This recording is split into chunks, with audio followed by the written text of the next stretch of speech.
Hello, everybody. April 11th, 7:52. Let's take a look at something.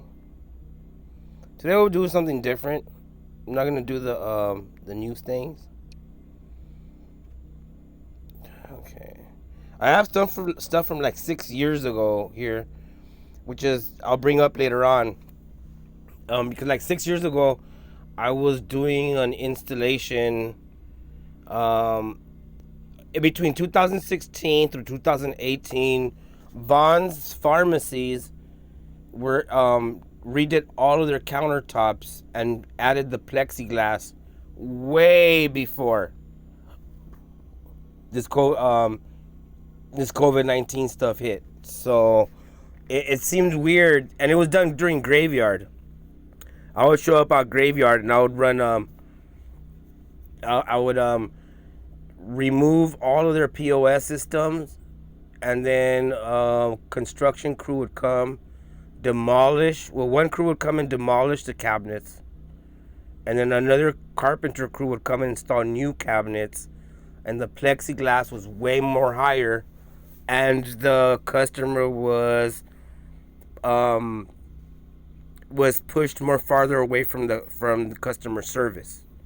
So the pharmacist was literally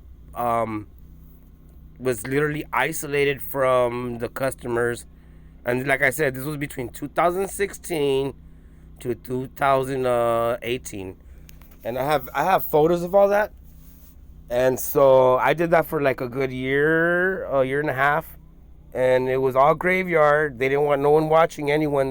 That's what was happening. So it's just weird that, you know what I mean? Like, these corporations, they have, they get these insider information, and then they go ahead and make their changes ahead of time. So here we have today, we have a Bitcoin. Here we go. This is what it was when I walked in. That's a Bitcoin ATM, everyone. Okay. I got the keys, yo. I had the keys and the codes, got up in there. Boom, removed her. Cut down those anchors, removed that crappy thing. Crappy machine, crypto crap. And then I grinded down the anchors flush, and then I pushed it to the side. Tomorrow it will be picked up by a special company that'll pick it up. And so there it is there, ladies and gentlemen. That is a cryptocurrency ATM.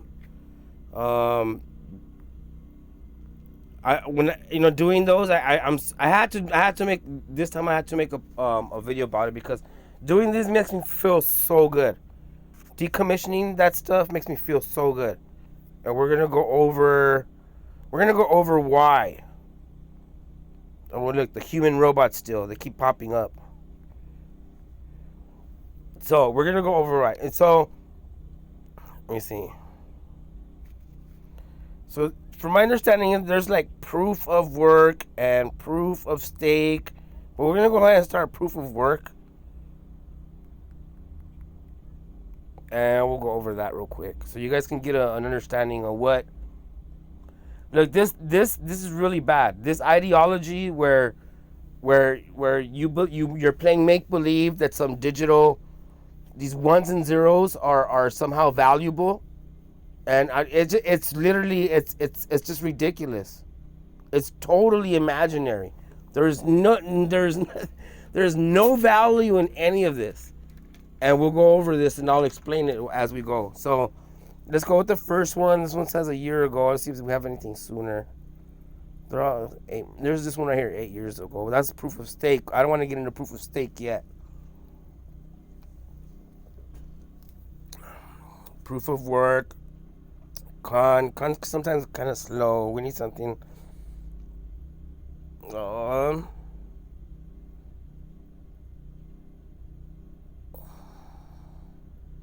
1 year ago. Okay, you tell it. We'll go back to the top, and we'll do with 1 year.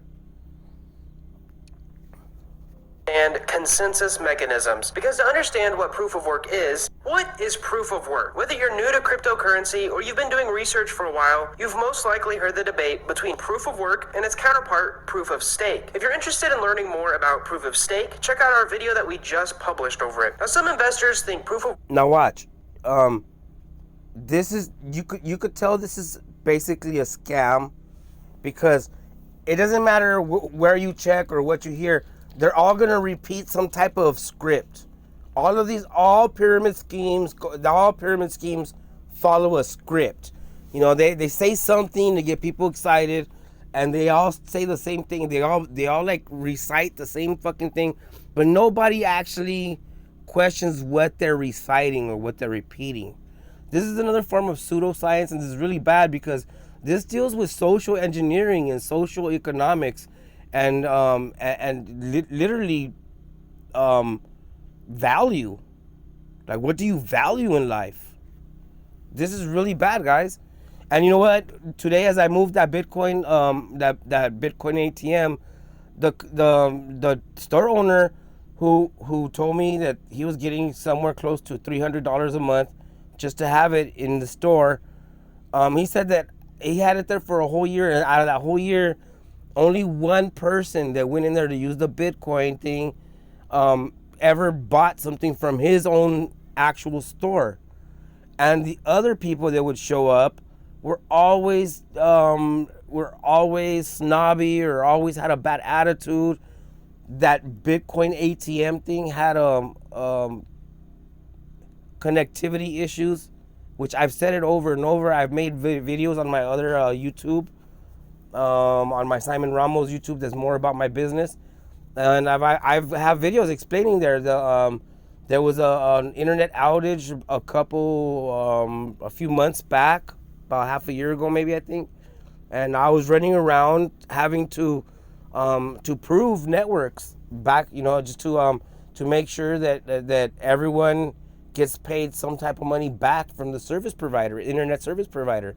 Because let's say you have a business, right? You see, you have a large warehouse, as the case was. And then all of a sudden, your entire warehouse is running on internet. Your entire warehouse depends on internet. And there's an internet outage, okay? So someone like me goes to a field engineer like me goes to the job site, you know, to that warehouse, and I prove the network. I prove it with my tester, my certification tester, and my network testing equipment. And then I generate an accredited, network certified certificate of proof that thereby proves that the physical cabling and the configuration on site cannot be the issue. Therefore, if you lost 3 days or 2 days worth of business, which is a lot of money for a really big warehouse, then someone has to pay for that loss. And since they have a contract with the internet service provider, that internet service provider must now take that loss and pay the customer what the customer lost that day. This is some serious shit. All right. Now, coming back to this Bitcoin ATM, he told me there was constantly connectivity issues. There was constantly connectivity issues with that machine. Okay, the people were always the people that would show up would always argue or have something or blame him. He said those $300 a month were not worth it. That's what exactly his words. So coming back to, you know, this whole ideology, you know what I mean, and that's one thing that the store owner explained to me. Is that everyone that walked in there had this attitude, you know, this holier than thou attitude. Literally, it's a different ideology. You guys understand that? Simply because of the difference between wanting to use money in cash form or credit, which is debt, which is really, that's the worst of all, or as opposed to crypto. Like, they literally want to push this onto everyone. It is a hard, And if you ask anyone, okay, how do you, without those Bitcoin ATMs, okay, how do you transfer? They're like, well, you got to use your bank account. Like, so you're still dealing with the bankers. On top of that, you're using the telecom industry. So before even moving further, I'm going to explain that all of this is literally running on the telecommunications industry. Okay, it's running off through internet service providers. Listen to me, everyone. These people are literally tied to the central bankers. The central bankers have actually bought out all of the telecommunications industry. Okay? There is no value in this shit. Listen to me, please. Listen. I don't care how much faith or hope or belief or trust you have in this new financial system. Okay? There's no real tangible value to it. Okay, one. And two, it is controlled by the telecom industry. You can't, oh, like, it's decentralized and they got VPNs and VPNs. I ran co-locations inside of central offices. Well, not ran, but I've been part of the co-locations. Okay, inside the central offices for Pac Bell back in the days. So what happens is Pacific Bell rents space on their floors. And these companies go and put their VPN and all that equipment in the central offices. They're inside the central offices. Okay? You know what separates them from the rest of the Pac Bell, or I would assume it's AT&T or GTE now, is a cage. A flimsy cage. That's the standard. Okay? It's still tied to the mainframe. Okay? Don't tell me that it's safe or it's reliable. No, it is not. Because it doesn't matter. It is all on the same, those cables and those wires running across. I don't care what vendor or what service provider, it's the same cable. Literally, and like the same cables that were once Pac Bell are now AT&T, but it was the same. It's the same central office. The complex in downtown LA is 3 buildings that are literally like built right up next to each other. So when you walk from one building to another on different floors, okay. So say you're on the 3rd floor, you could go on from one building to the 3rd floor of the other building, and there's like there's specific markers on the wall that let you know you done cross into another building. Okay, this is a very huge mainframe. I worked there for over a year doing the firewalls because one of the floors caught on fire. Okay, so since I'm fire life safety now, and back then I wasn't even fire life safety yet, and I was already doing the fire stopping. All right, so I've been in there. All right, you can't tell me that those systems are safe from the mainframe because they're not. They're in the mainframe. I've been in there. They're in there. They got a little stupid cage that anyone could literally kick. You could kick that cage in and turn it off. What happens when a vendor is no longer allowed inside of a Pac Bell building? Huh? You guys better ask. What was that?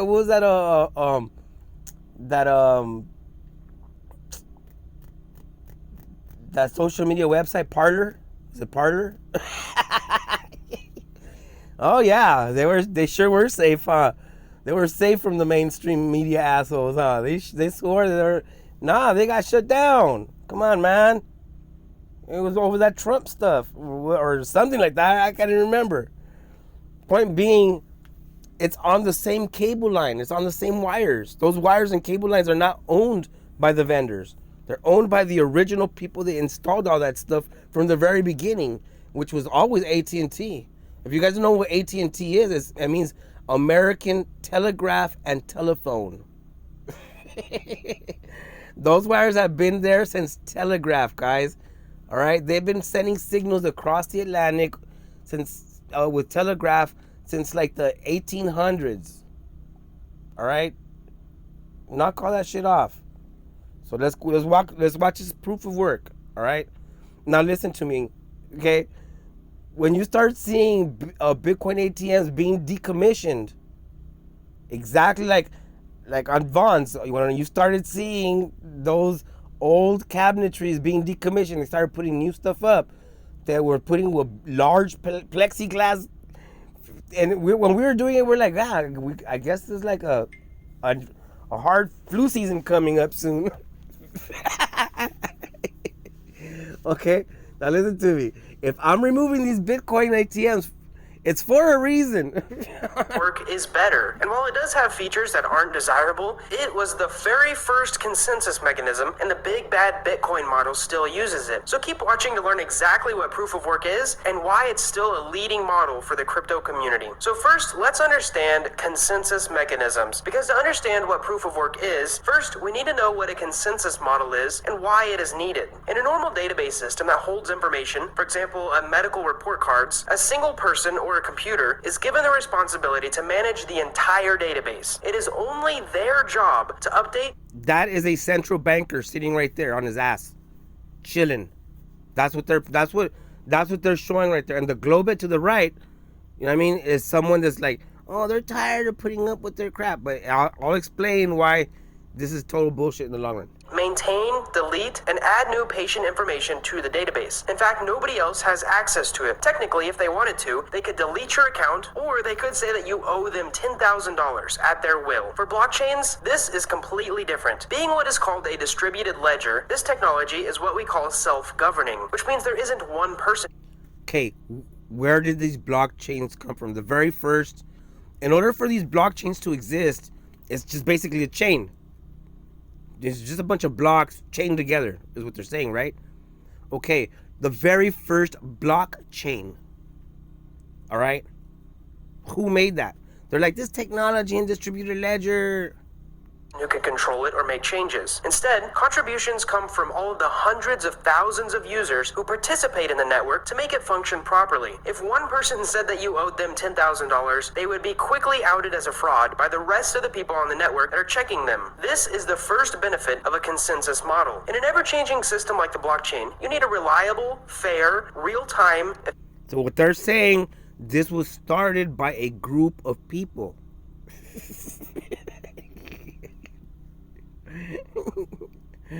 It's obvious, right? Okay. Efficient and transparent mechanism that will ensure that transactions are executed and genuine, and that there's something called a consensus on the network. Now that was a lot of words, but if you're curious what consensus means, it means that everyone is on the same page. Essentially, let's say if Bob pays Alice $10, we want to make sure that everyone knows what actually happened, and also that Bob's account goes down $10 and Alice's goes up $10. Proof of work is one way to make sure that everyone has the same database, that they reach consensus. Now in the blockchain, okay, so proof of work is basically this, guys. That people are making these transactions with Bitcoin, online, and to make sure that no one's counterfeiting, you have these what they call miners, right? And these miners are the ones. So that's a consensus. That's what they're talking about. These people are double checking to make sure that people cannot double spend or spend the same dollar in multiple places. Instead of one person having a record of those medical records, everyone participating has it. They have their own logs of what is going on. This way, the information is public and it can't be frauded or controlled by one authority. However, like I said earlier, you need a way to make sure everyone is on the same page. This distributed ledger is how we do that. Everyone has their own record. But how do we make sure everyone has the same record? Now that we have an idea of what a consensus mechanism is, let's dive into proof of work that solves the problem of everyone having the same record. If you search the word proof of work on Google or other search engines, you'd be told that proof of work is a consensus mechanism on the Bitcoin network. And yes, it is a consensus mechanism, but there's a lot more to it. In technical terms, proof of work is an algorithm or system that uses a significant amount of effort to deter or eliminate. So, some group of people wrote an algorithm. Fake uses of computing power. And that algorithm is relative to the existing technology that would be able to mediate this new financial monetary invention.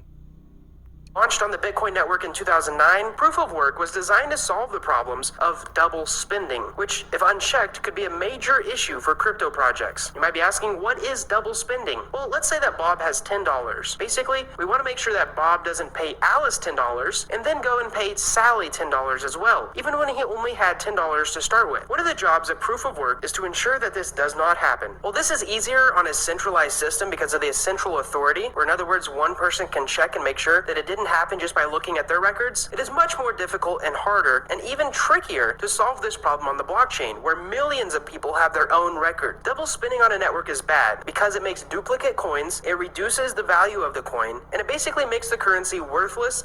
Oh, so even they right there say, making fake money is bad, right? Where did this fake money come to begin with? This is insanity, guys. And look at that stupid globe holding his head. Double spending is bad. Making duplicate coins. Well, where did the original coins come from?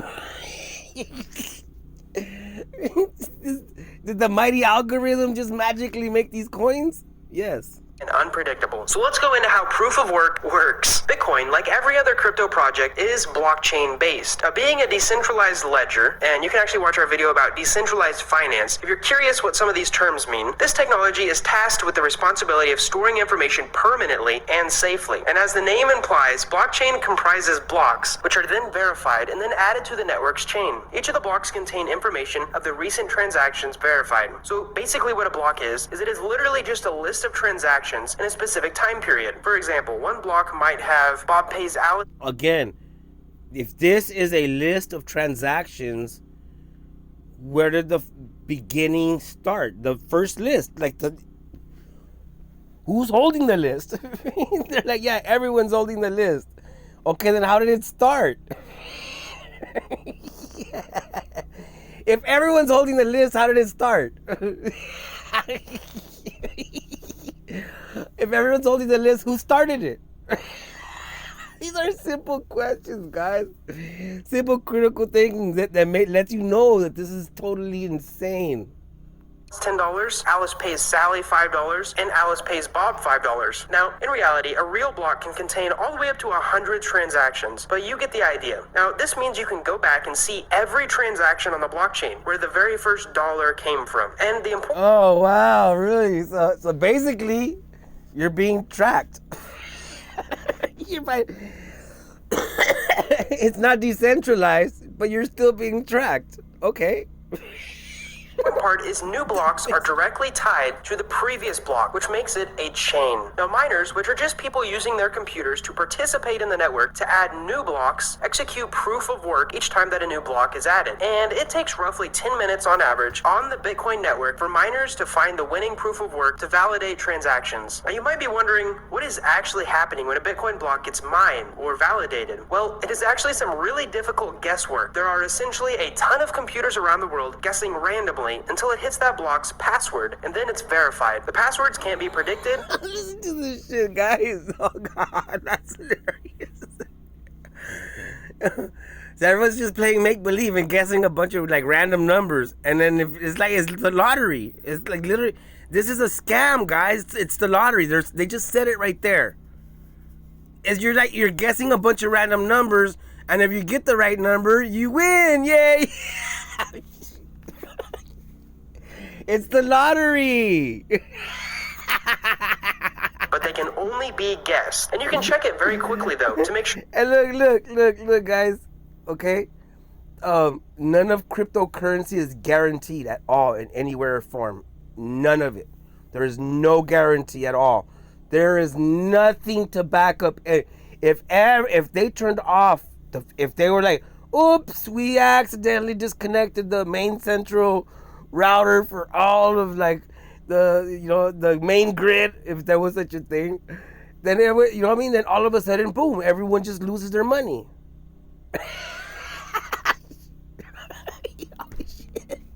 Money that they never had to begin with. They never held it in their hand. They never hold his money. This is hilarious because it's not really money. This is hilarious. That it is the right password. Now, this randomly guessing task is actually a hash function, and it's very important to proof of work, but it's also very technical, and it's not completely needed here. So make sure to hit that like button and subscribe to see our future videos, where we do plan to explain it after covering more basic topics. So by figuring out this really difficult password of a block, we can be sure that you spend a ton of time trying to guess and check it. And this is where proof of work comes in. You have proof that you spent a long time trying to find the password that works, and so you get a reward, which is a certain amount of Bitcoin. And then the transactions that are in that block are then And this Bitcoin came from where? Okay, they're like, yeah, like you get rewarded a Bitcoin. They're saying that you get rewarded a Bitcoin. Okay, who gives you the reward?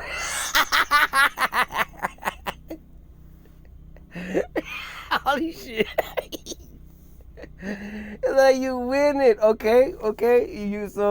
So you win a lottery. So who's giving you this reward? They came from nowhere, from a random guess.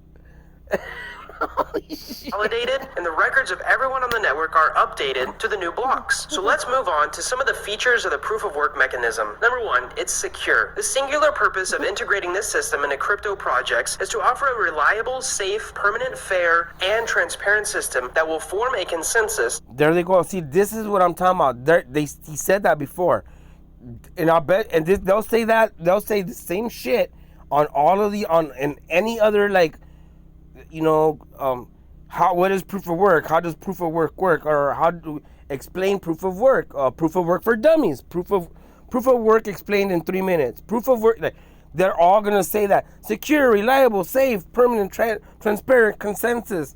10 minutes. 10 minutes on the network to get a new block. Holy shit.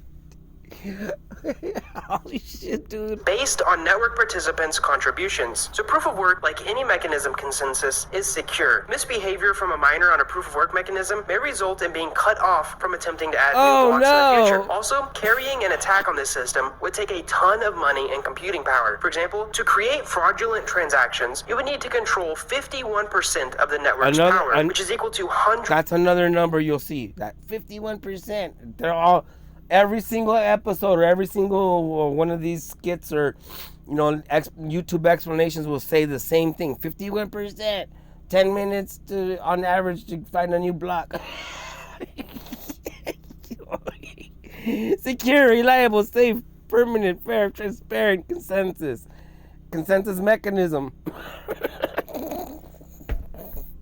Of billions of dollars in hardware today. And because it's so expensive to make fake transactions, we can assume that it's safe and secure. Secondly is consensus. We can assume. He said we can assume it's safe and secure, transparent. So this is like, all this is based on like assumptions, guessing, and imaginary. This is a scam. Because miners broadcast the detail of a transaction when they add new blocks to the network. Now, once this broadcast is made, nodes leave what they're doing and they double check the transaction to ensure that the asset to be transferred has not been double spent. Remember, consensus means everyone has the same records. These miners have to compete with thousands of others to earn rewards in the form of Bitcoin. Now, this healthy competition gives birth to what is called a consensus mechanism, what we call proof of work. And this syncs all of these nodes to the same blockchain copy once a new block is added. Once a person solves that block's puzzle, they get a reward, and then they give the solution that they found to everyone else to add to their ledger so that they can start working on the next solution. Now, inherently flawed, proof of work has a ton of problems that have made it almost impossible for... Oh my god. So look, so here's what he's saying. Let me translate all that. He's saying a bunch of people are wasting their life away inside some type of office or area where they have like a bunch of computers.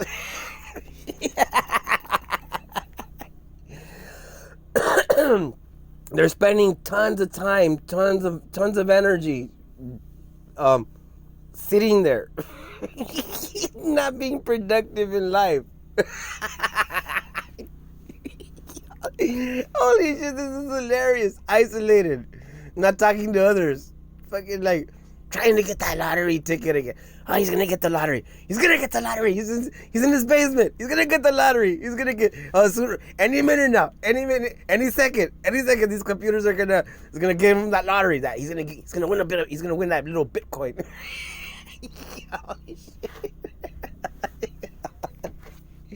Mass adoption. And I'm going to go over some of those problems now. Number one is impact on the environment. According to a 2019 BBC News article, proof of work is estimated to have used as much energy as all of Switzerland. And that's not all. As the network continues to grow and more people begin to jump on the Bitcoin frenzy, the energy usage increases. Now, the energy consumption level of this network makes it bad for the environment. However, there are also reports a large... Oh, God, is that a little globe head? They're saying, oh, this crypto shit is bad for the globe heads. There's a globe, and there's the globe heads right next to it. It's like the little globe head guy. Oh, wow, this is hilarious. Wow, how embarrassing for the globe heads. Wow, and how embarrassing for the flurps that are backing up this digital cryptocurrency crap.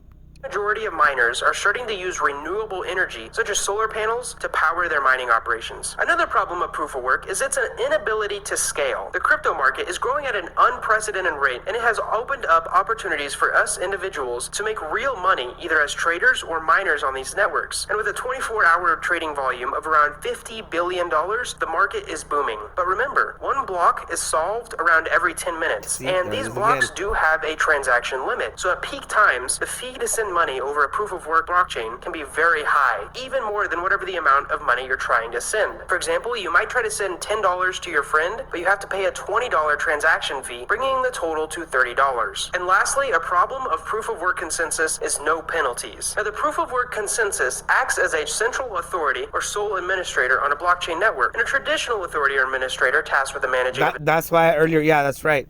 That's why oh no, you've been cut off. Basically, they're like, oh, you've been banned, and you come back with like a sock puppet profile. Then they ban you again. You come back with another sock puppet profile. Like, there's no real consequence other than you get banned or some shit like that. That's ridiculous. Database will have strict penalties that are given out to individuals with malicious intent. Unfortunately, this consensus mechanism does not have them. Aside from increasing the cost of attempting to add blocks to the chain or preventing them from attempting new blocks, miners with malicious intent are not really severely punished, and this gives them room for further misconduct. Proof of stake, however, does have a penalty for malicious attempts to create fake transactions. And again, if you're interested, you can check out that video in the link below. However, as we near the end of this video, let's go over some proof of work powered projects. Because aside from being the sole mechanism on the Bitcoin and Ethereum networks, proof of work powers a couple of other networks as well, like Litecoin, Monero, Bitcoin Cash, Dcash, and Zcash. And many cryptocurrencies use proof of work because it does solve the consensus and double spending problem. So in conclusion, consensus mechanisms have proven to be quite helpful whenever it comes to maintaining the peace of crypto networks and eliminating double spending, which are huge problems. So in conclusion, proof of work has many benefits and many drawbacks, but it's working great right now. I hope you guys enjoyed this video, and if you did, click the like button and leave a comment of any question that you might have or future video ideas for us to create in the future. Thanks for watching this video, and we hope to see you in the next one.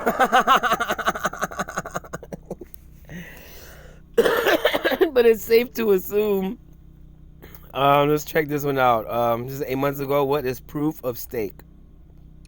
We have actually created a video on what is staking, where we describe the proof of stake mechanisms, the risks involved, and the benefits. But since it was actually our second video on this channel, we made a pretty big mistake. Yes, as all the commenters have noticed, audio is only working on one side. As a way to apologize, we have decided to cover a very similar topic of staking in general, where we discuss some other parts that we skipped over in that video, and we promise this video will give satisfaction to both of your ears. We hope that you can forgive us and maybe leave a like on this video if you've learned something at the end. Welcome to Whiteboard Crypto, the #1 YouTube channel for crypto education, and here we explain the topics of the cryptocurrency world using analogies, stories, and examples so that people like you can easily understand them. In this video, So by what he's there saying right there, we're gonna captivate your imagination and try to simplify a concept using these animations. You're going to explain what proof of stake is, how it differs from proof of work, and some other interesting ideas that we found other YouTube videos have not covered. Let's dig in. First off, to understand proof of stake, you really need to understand proof of work. As we have said many times on this channel, you guys seem to learn best through analogies, so we're going to use one. Imagine that there's a foot race, and a bunch of people line up to the starting line. There are people that are 6 foot tall, there's people that are 4 feet tall, there's guys, there's girls, some people have injuries, others have just drank a Red Bull, some are old, some are young, and we have a little bit of everyone at this race line. Boom goes the gun, and everyone starts running. Whoever wins this race gets a big reward. Here's something important though, there's no second or third place trophies. There's no participation trophies either. This is kind of how proof of work actually works, except instead of one... That is socialism. Like, that's socialism. That's like this, that's how they're taking away competition from children. Kids are not allowed to compete in sports anymore. Because they can't win the first place prize. Everyone gets supposedly a trophy now, and they're implementing this not just in the children and not just in workplaces for adults. They're implementing this everywhere. It's ridiculous. To even religions, you have Chrislam that's coming up. So that's basically Christianity and Islam and all the Abrahamic religions rolled up into one. This is ridiculous. Race, there are continuously races back to back. You don't have to be a genius to know whoever wins one race will likely win a bunch of others, simply because they may be in the best shape with the best conditioning. However, with proof of work, there is some luck involved. So even the small players, the dude who is on crutches at 75 years old, does have a chance to win. Even if it's a long ways away, he's still got a chance. For example, maybe everyone ahead of him gets struck by lightning, and they have to go to the hospital, and so that 75-year-old on crutches wins. Nevertheless, when it comes to proof of work, insane. Instead of runners, miners use computers to do the work. It's actually called proof of work because they are working really hard to prove that some computation is true. Now, we actually have a proof of work video that explains exactly what these computations are if you're 2 + 2 = 5. interested. In short, the better computers you have and the more computers you have, the more likely you are to win that block. Now, let's move on to proof of stake, because that's what this video is about. We still have all of those runners lining up to the race. However, this time they don't all run. Instead, we pick one runner to run, and when they reach the finish line, they get rewarded. There's a catch though. To be at the starting line to even get picked, you have to put up what is called a stake. A stake is a sum of money that you put up so that if you do something bad, like for example if you don't finish the race, your stake can be taken away as a punishment. Why? Well, this is so that you don't do bad things. Now, at this point in the video, we already know you have some questions, so let's dive in. First of all, what happens if these people do not finish the race? Because there's the big important question of what if we pick someone to run, but they never finish the race? Meaning, what if we select them to validate a block, but they give up? Well, since they signed up to be a validator, and they did not validate, either because maybe they didn't want to, or the node was set up incorrectly, or an internet connection issue, or maybe because their computer simply was turned off, we do what is called See what I mean? That internet outage issue. This is big, guys. It's a total scam. slashing them. Now, slashing is a term used when you take away some of their stake. You know, some of those coins that they initially locked up. If you don't want to lose your coins, you better be a reliable node. And this way we can say that the people that are validating blocks are reliable. Another question you might have is, how do they get picked? Every proof of stake model seems to have a few different factors that they combine to pick each validator to validate the block. Some models take into consideration how many total coins they have staked. In theory, the more that you stake, the more trustable you should be. Other models take into consideration how long you have been staking. For example, people who have staked for a long time ought to be reliable and trustable. Furthermore, some models even take randomness into consideration so that there's a fair way to get picked. Most models actually combine all of these. And if you want to know the specifics of a specific coin, you'll have to read the specific blockchain's white paper. Another question that is worth asking is, how short or how long is the race? Well, in proof of work, we make the race longer the more people that run. In other words, we make the work harder and harder as more people try to race. This way, blocks aren't solved too quickly, but they also aren't solved too slowly. Who's putting up, like, what are they talking about? This is totally insane. He's like they and them and like the race, and like, who started this race? What race are you? Like, honestly, he's making shit worse. by talking about some imaginary race that there's no right. He's just like, be a little bit more real, because at this point, it seems like you're trying to confuse people more with this, like, a race. And this, how is that an analogous to any, like, to the actual Bitcoin transaction? That makes no sense. Okay, you keep talking about block solving, right? So where are these block problems? Who made these block problems? And why do they need to be solved? And if you solve them, how is there money involved?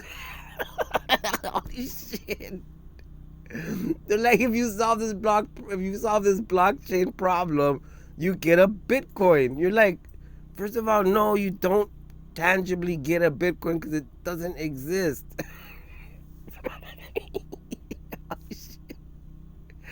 Second of all, why is someone making these blockchain problems? This person sounds like a problematic person. However, in the terms of proof of stake, the race, or the validation computation, is shortened so much so that a single computer can actually solve it fairly quickly. In some cases, even a modern smartphone could solve the problem. Take this in comparison to millions of expensive Bitcoin miners out there mining for 10 minutes to solve a single block. The last important question is, what if someone cheats? If someone cheats, or if they perform any type of fraud, like maybe they give themselves free coins, or maybe they make a fake transaction, they are then fact-checked, and if the fact check is proven wrong, then their stake is removed. Now, this is actually the purpose of staking in the first place, to make sure that people aren't joining and just sending themselves a bunch of free crypto. Instead, we make it so that anyone can fact-check a validator's block, and if they find an issue, there's a way to report it, and then that validator will lose some, if not all, of their staked coins. So by now, you probably have a pretty good understanding of how proof of... Okay, so technically you don't lose it because you never had it. but who takes it from you? And then if they take it from you, who keeps it? Like, what the fuck is he talking about? He's talking about like they're gonna take something from someone that never had something to begin with. Holy God, this is insane. Stake works, and maybe why it's better than proof of work. However, let's get into the transition. Proof of work is a very successful consensus mechanism simply because, in theory, anyone can join the network, even if they have a really small or less powerful computer. However, as the network grows, the cost to join becomes even more, because those... Again, they just keep saying it. This is on a network, okay? That network is owned by central bankers. This is insane. This is totally stupid. People don't understand that these ones and zeros are traveling across the same fucking physical wiring that the central bankers put up money to install in order to do this. This was a setup. What's going to happen, they're going to crash all of this and they're going to go straight to digital currency for everyone. But they're going to crash all of this decentralized... look, I just decommissioned a Bitcoin ATM, and that's a fact. Ain't nothing imaginary about that. Small, less powerful computers can still join the network, but they're playing a luck game. They could still win, but it's unlikely. The idea is, if you have an old laptop laying around, you might as well mine, right? That's the idea. Well, it is actually a good idea to move from proof of work to proof of stake when a network grows very large. You don't want to do it too early, because then the coin holders who stake their coins might be able to join together and actually perform what is called a 51% attack. And you don't want to do it too late, because there may be lots of people wasting massive amounts of electricity and the use of those computers. That is actually one of the reasons. So he said it right there. All it takes is a group to claim they got 51% of everything, and then they're able to change the game. He just said it right there. That I mean, how is that safe, transparent, and blah blah blah and blah blah, reliable? That's not. Ethereum is moving from proof of work to proof of stake because they are wasting a ton of electricity. Ethereum is actually at the sweet spot right now. There are enough people interested that there's no sizable whales out there, which means the risk of 51% attack is much lower. If Ethereum actually started off as a proof of stake mechanism, it may have not become so successful. In fact, this channel was started because I got interested in Ethereum mining. I could use my computers to earn useful money. This led me down the rabbit hole of how to learn how it all worked, and then my friend Nico and I started sharing it with you. So a lot of coins don't necessarily start out at proof of stake, they actually start out as proof of work, and then when they get large enough, they switch to proof of stake. So this begs the question, will Bitcoin change to proof of stake? In short, no. The code of Bitcoin is not coded to switch its consensus mechanism from proof of work to proof of stake. And the creator, Satoshi Nakamoto, is actually unknown and remains unknown, so the code will stay There it is there. The Oz, the man behind the little short guy behind the big ass statue that screams at people. Come on, guys. Satoshi Nakamoto.